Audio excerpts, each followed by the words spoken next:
how are you managing, like, you know, having 10 properties, it's a nightmare. How do you manage 600 doors? Well, you don't. You have somebody else that, like, the on-site. Yeah. You know, you like down I there. think Sandstone's managing one of them. Yeah. So somebody that, you know. But they have a guy on. Yeah. That, you know, so Sandstone's in charge of the management guy that's on grounds. But Yeah, it's expensive. you have to. Yeah. Because you're having complaints and problems every day.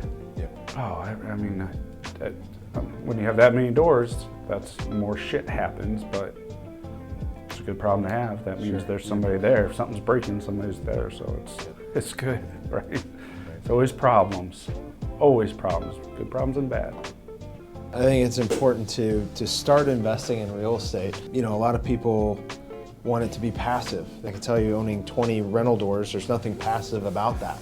That's a very active business. You got calls coming in, you got tenants turning over, and you got to get properties ready and released out. We're kind of a step removed from that. We've got somebody hourly that we hired for 10 hours a week, and they kind of run point for us on the property management. Now, we still have to manage that person, but it's a lot less work. So there's that strategy. The other strategy is to hire just a property management company to handle all that for you.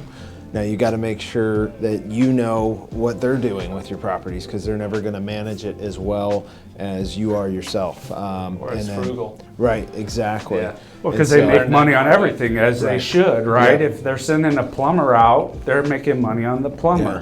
I get it, as they should, but that's going to kill your profits. So it is helpful to learn how to manage a property and then turn it over to a manager. sure. That way you can manage them much more effectively.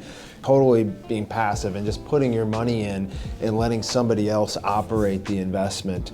And that way you can be totally hands off and just kind of collect the returns in the end. All three of those ways are great ways to just start owning real estate, getting into the game, start appreciating your values and your money and all that. So I think that's important. All right, where are we going first? We'll go to Want to go to 1845. well, So we'll see how this year plays out, because the bigger the units, dude, it's expensive. Gas bill is $400 this month. do you have Nest or do you have Wi-Fi thermostats in yours? Oh, Yeah, we need to do that, man. Yeah.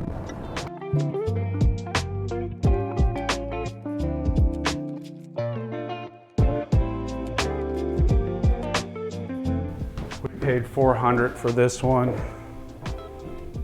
And then Did it a was slight reno. We added, because it was only 2-bedroom. yep. So we added another bedroom and we'll take you upstairs and show you. It's like a big loft area. But it's got a pretty cool outside, like a little pergola, and I mean, it's great in the summer.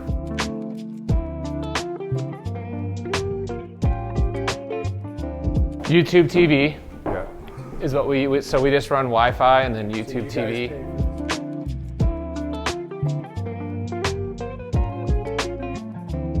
It's a cool property. This was the one big bedroom, so we added this wall. Yeah, we put that wall in and made it back to a 2-bedroom.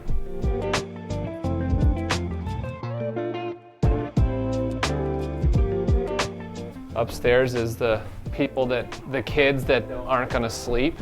They're gonna stay up all night playing video games. So we got 2 queens and a bunk over here. Well, and the thing about Airbnb, which you probably know, if you're a superhost and you add another property, you're still a superhost. So that property has superhost status, which is huge. Yep. Which as it should be. Yep.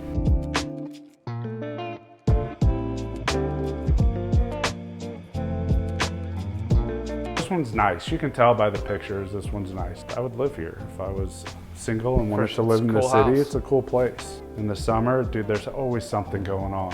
So.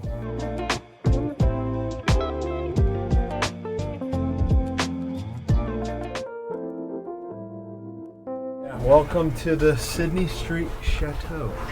Nice. Thank you. Yeah, so just a sitting room with TV, and it kind of flows in here to the game room.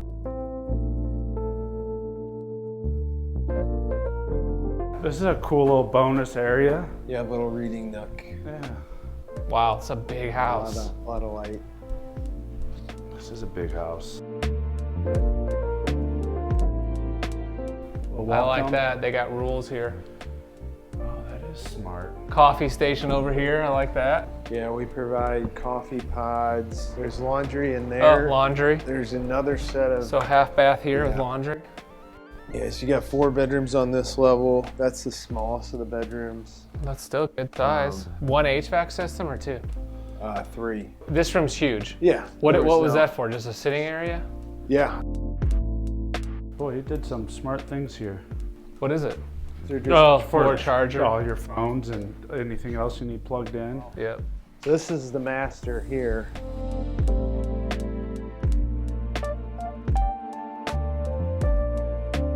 Whoa. And get ready. Jeez. This is like Wow. So much was it space. laid out like this, or was this a room This you is guys? already here. Yeah. What a bunch of.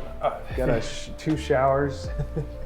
2 showers? Yeah, look at that. Jeez. He's you can look at each other and wave while Right. you're showering. Where'd you get your TVs from? We got them Best Buy on Black Friday. This one's for guest access in here. Smart. There's like kids' toys and games and stuff. Did you put the new windows in? No. No, those were here. Yeah, these were here. Yeah, this is a cool place. Really cool.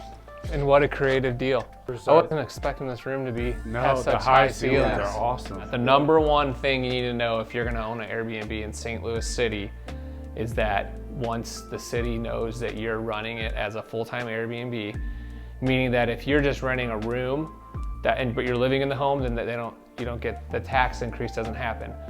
But if you're renting the entire residence as an Airbnb, you're taxed as a hotel. So our taxes went up 121%. So they went from $2,400 a year to $5,600 a year. So if you don't know that, and you're doing your numbers, running numbers on a property you're going to buy for Airbnb or short term, make sure you're figuring that in because it will happen. There's no way around it because when a guest books through Airbnb collects, they get taxed twice. Like this property will pay taxes twice, right? When a guest books, Airbnb collects taxes. And then I don't know if Airbnb sends it to the city every quarter, every month, but the minute they send that check attached to this address, they know you are running an Airbnb. Yeah. There's no way around it. Plus they're going on Airbnb and looking for properties Yeah, they're driving. to see if you're running it as an Airbnb. So know your numbers because you can get,